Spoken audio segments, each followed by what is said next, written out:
Hello and welcome to a new video. In today's video I will be trying out some more acrylic markers from Arrtx. This is the 36 pack and here are the colours on the back. They are the saturated set and these are different to the ones we've been trying out. They have a brush nib and similar to I think it was the previous set I tried. They do have a large container in the body full of ink. As you can see here, there is a lot, but unlike the other ones, these are not pump pens, meaning you don't have to do anything to activate the ink. It just comes out by itself, but you do need to shake it to make sure that all of the ink is mixed, and by ink I mean paint. It comes with a really nice range of colours and the labels for the colours are actually on the pens this time, which is I'm actually really grateful for, because in a lot of the past ones you have to label them yourselves, so it's nice that you don't have to in this one. So as you can tell by the title of this video, this will actually be another giveaway video.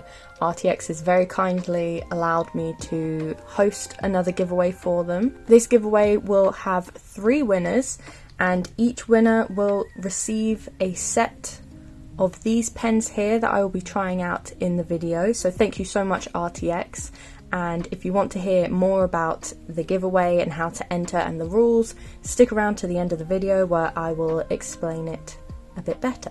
But now it's time to start swatching. As you can see here, there is a really nice range of colours. I always love getting loads of variations of like reds and blues. Those ones are usually my favourites. I do think there aren't that many like super dark colours, I don't think. Like these two and the black are probably the darkest ones in the set, which is fine because you get a nice range, but I also really like to have proper like dark colours. We will see how it works in today's video. So yes, for today's video, I'm moving to my sketchbook. There is some Spider-Man drawings from my Spider-Man mood I was briefly in. But on this page here, I have decided to draw some of my cats because I have been missing them a lot lately. They live with my mum, so I don't get to see them very often.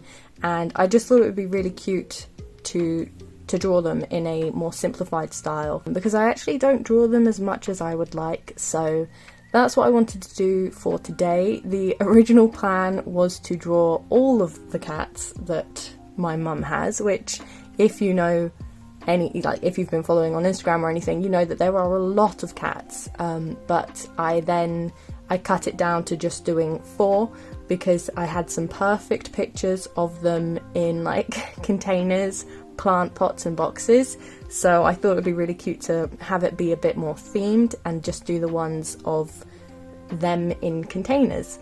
So yes, I've picked out 4 of my cats and you will be seeing it's interesting because they are variation of colours, I guess. That it was a fun challenge to figure out how to colour them with the limited colours of the set. But it was very doable and it was very fun, and you will see. So I'm starting with just some simple sketches, again because I don't think I draw cats that often. I wanted to sketch in my just regular pencil rather than like a coloured pencil, because then it's easier to rub out if I make mistakes or not. Yeah, just having that security that it doesn't matter if it goes wrong. And these pencils are quite easy to cover over with the acrylic pens. Like I do recommend usually rubbing it out a bit beforehand, but it's not the end if you don't.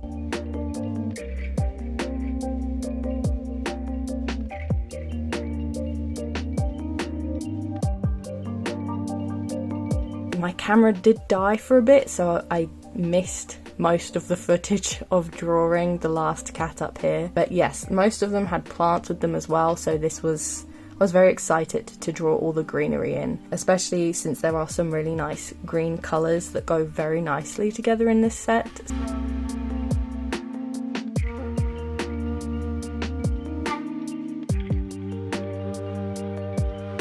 So starting with this cat here, and you can see I didn't rub any of the pencil out despite what I said, but it's fine, it lays over really easily. This cat here is my girl Piper. She is a grey cat and she is so beautiful, and she found this blue pot that my mum has and she just perfectly sat herself into it, and it is one of my favourite pictures of her. It is unfortunately not the best quality. I had to take it from a distance because the closer I got, she got disturbed and she got up, so I don't have a really great quality picture. I will be putting the references up on the screen as well, also because I love my babies, and this video is kind of an excuse to just show them off and to talk about them. But this girl here is one of the mums of the group.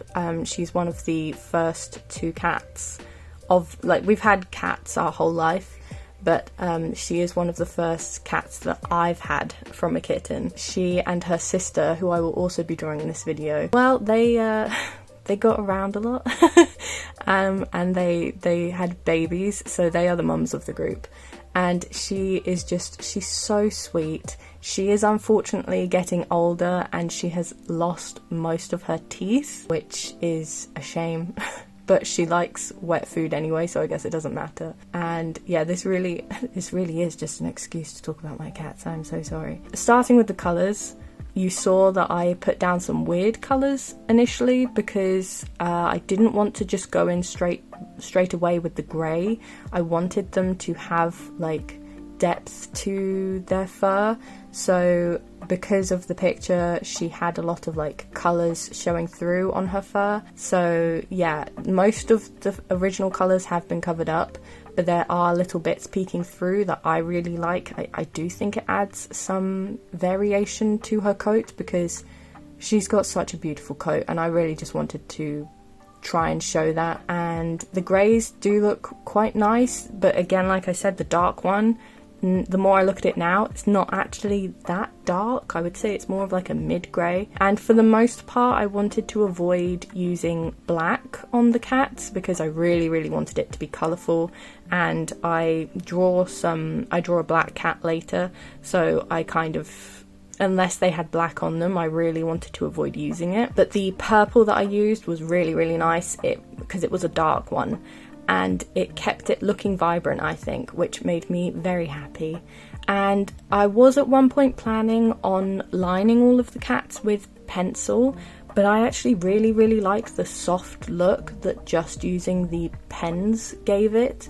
It just looks really buttery, which I love when it comes to doing little illustrations like this. So I'm very happy with that. And you can get very fine points, very fine line art with these tips.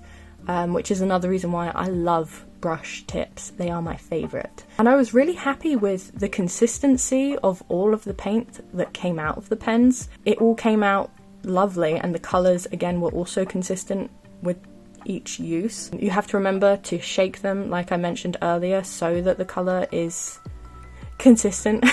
That's a word I'll probably be saying a lot.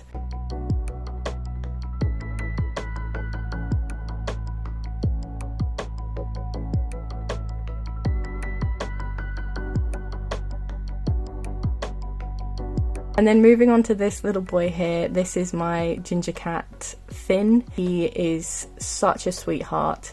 He's quite shy. He's not the most bold cat, but if you walk past him while he's like sat on a table or something, he will grab you, which is like the strangest behaviour from him because he is very shy, but he is so loving, and he really loves sleeping in this plant pot here that you can see.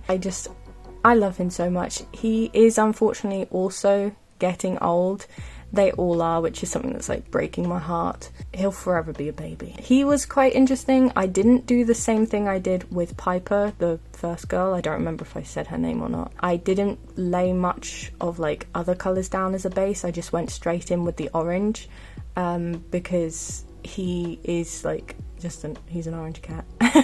And I thought adding the brighter oranges later would help give the sunlight look that, you know, like his fur looks like really vibrant in the sunlight. So I tried to do that. I don't think it worked as well. I have to say, after doing Piper, I kind of forgot the method with which I coloured her in with for the rest of them, so I do think they all look very different to how she looks, but I am very happy with how they all end up looking. The pot that he was in was actually like a grey blue pot, but I wanted, like I mentioned earlier, it all to be vibrant, so I went with blues because you get some nice blues in this set, and I'm really happy that I did because the blues with the purples just look so pretty together, and it gives it a kind of like magical feeling. Like it kind of looks like fairy tale coloured illustrations in my opinion, if you get what I mean. I'm not sure if that's very clear, but I'm very happy with how it all ended up looking. The colours layer over each other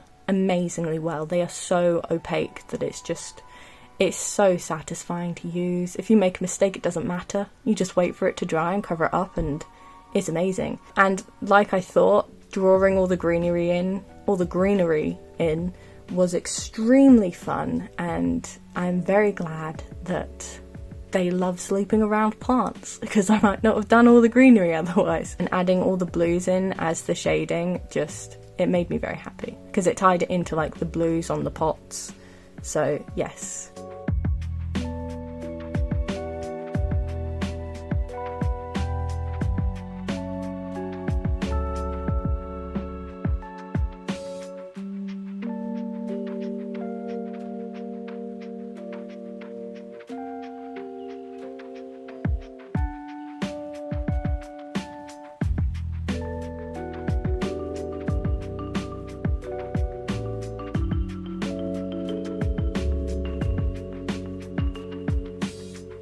I did then also go in and line a lot of it with the purple, because I really, like I said, I liked how the purple was looking and it created the definition I wanted. I also added a sort of like dandelion looking plant with Finn's picture, because I really liked it, but it felt like it was missing something like whimsical, I suppose. And adding all the like yellow spores, I guess it would be, it was really fun, and I'm really happy I did it, even though like dandelions don't really do that when they're in the yellow stage. But I really liked how like fairy it looked, so they add a lot to an image. I didn't realise they are like also incredibly easy and fun. So yeah, moving on to this little girl here. This is Cotton. She is the sister of Piper, and she is the other mum of the group, though I like to call her a grandma, because for some reason she just makes me think of like one of those lace doilies. I really don't know why, but she is so sweet. She is my brother's cat, and she is named after Cottonmouth from the Kill Bill films, which is, I think it's very funny, because she is the sweetest cat you will ever meet, and she's also the tiniest cat. Like, she did not grow, and it's so funny because she has quite a lot of presence, but she's so tiny. So yeah, here she is sleeping in a box that I left out because I knew one of the cats would sleep in it. And you know, I actually expected most of them to sleep in it, but she kind of monopolized it and it became her box, which, I mean, I was just grateful someone was sleeping in the box. She was interesting because she, like I mentioned, she has some black on her, so I actually wanted to use the black, but then the colour balance, like, of the darkness felt really off, so I added, like, blue to the black as, like, what would be the shading, which, again, feels kind of weird because it's not darker than the black, but I don't know, it's how I wanted to do it, and it's how I ended up doing it, and I kind of like it because it meant that then I could make the inside of the box black to imply that it is, you know, there's depth there, and how dark the inside of the box is. But it looks strange, but I really like it. It looks kind of like impressionistic or something. But again, it does not look the same style as Piper's did.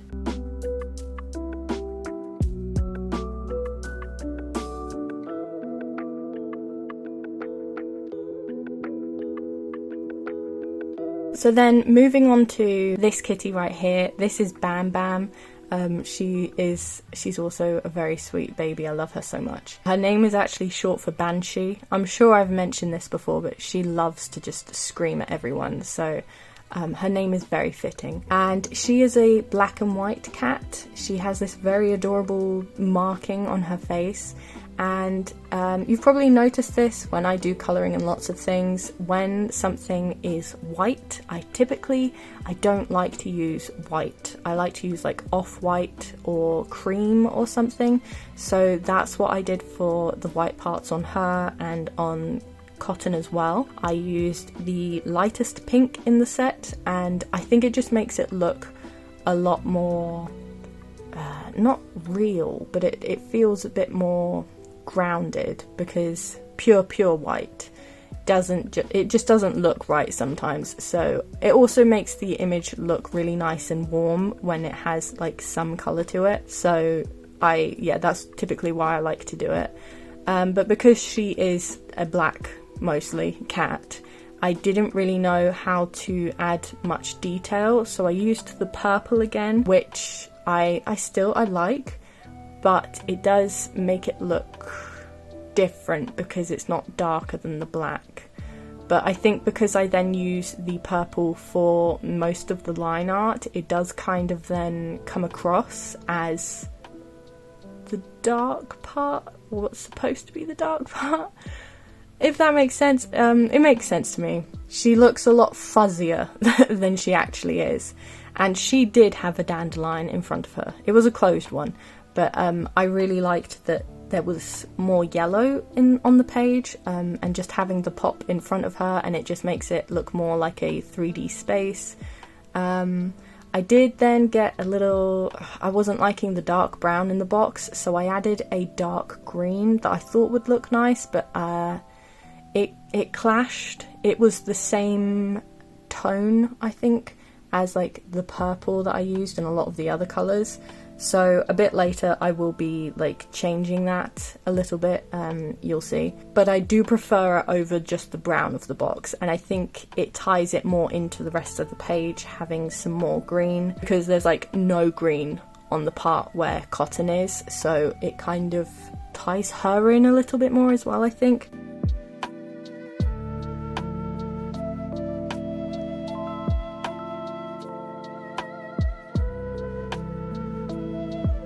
So then I just went in and I cleaned up a bit more of the pencil around Piper, and I thought she needed something to help her stand out a bit. So I put a yellow background that was the same as the stars. So I covered the stars in red so that I could extend the yellow background, and I'm very happy I did that. She definitely needed it to pop. And I fixed a bit of the green around Bam Bam by just adding some slight blue, because it blended into the plants that came from Finn's pot too much. But yeah, the yellow, I'm so happy that I added it, because it just looks like a nice little burst of like sunlight or something, and it looks really nice and sketchy, and it brings more not weight, but it solidifies the page a bit more. I think it ties it all in a bit better, because it's one big shape to join them up a bit more. So yeah, that is it for this page. I'm really happy with how they turned out. As I'm sure you noticed, I gave them all closed eyes. I'm pretty sure it was just Bam Bam and Finn that had open eyes in the original ones, but I really wanted to have it a simple version of the pictures, so I had their eyes closed. And I'm just really happy with how it turned out, and because they're my babies and I love them so much. And yeah, I really like, they do all look like they're on theme, you know, like the style, I think, is the same. So that makes me very happy as well. And I hope you enjoyed it as well. As for the giveaway, like I mentioned, the prizes will be one set of these going to 3 people. So 3 of you will get a set of these. It is open internationally everywhere except for the Middle East, India and Africa. Unfortunately, Arrtx said that they can't post anything to those countries due to shipping. If you would like to take part, all you have to do is leave a comment down below that includes the word catnip. Also, please include your Instagram handle or your Twitter handle so that I can contact you through whichever one you prefer. I'll tell you if you have won and how to move forward with receiving your prize. This giveaway will be open from today, the 16th of September, until the 23rd of September. After I've messaged you, you will have 24 hours to respond. If you don't, I will have to pick a new winner, so please keep an eye on your messages. And I believe that is all of the information regarding the giveaway. This will all also be included in the description down below, so please check that out first as well in case I've left anything out. I will be including it down there. And also, if you have any questions, please check the description as well, just in case I've already answered it down there. But otherwise, I will be happy to answer any questions you have. Of course, it will be a little difficult answering everyone because, like the last giveaway, I was very blown away by how many of you joined in, which I was very, very appreciative of. But unfortunately, it did mean that I couldn't answer everyone's comments and I couldn't see everyone's comments. So yes, just be aware. I want to say a huge thank you to Arrtx for sending me these pens and allowing me to host this giveaway for them. I also want to say a huge thank you to my Patreons: Dispe, Megan Palmer, Grimclow, The Waffle of Life, Non-Toxic, Saint Nick's, LP, Kira May, Kay, Joanna, Sir Studalot, Mila, VB, Pretty Rotten, Crescent Frog, Joanna Snake Moon, Humble Frogs, Local Fishkeeper, Mould Ghoul, Art Mancy, Farrar Ware, Sun Arts, Molly Marula, Hannah Anderson, Sammy Bear 127, Kenzania, Jades, Arrow, Charlie, Malorus, Ghosty, Jess H30, Cindy King, Vlada, Art by Lavender, A Woodsy, Rainbow Tea, Breaded Nuggets, Neva Thorpe, Ivy, Lindsay, Humani, The Moss Bug, Knox, Thresher, Catbird House, The Tormented Shadow, Sweet and Hopeless, Pocket, Cool Desert 525, Misfit, Jordan's Tiny Planet, Cheesy Rosebutt, The Coffee Rain, Black Jackal Art, Layla Loves You, Halichu, and Faith Kim. Thank you guys so much. And yes, if you've made it this part of the video, thank you for watching, and I'll hopefully have another video out for you soon.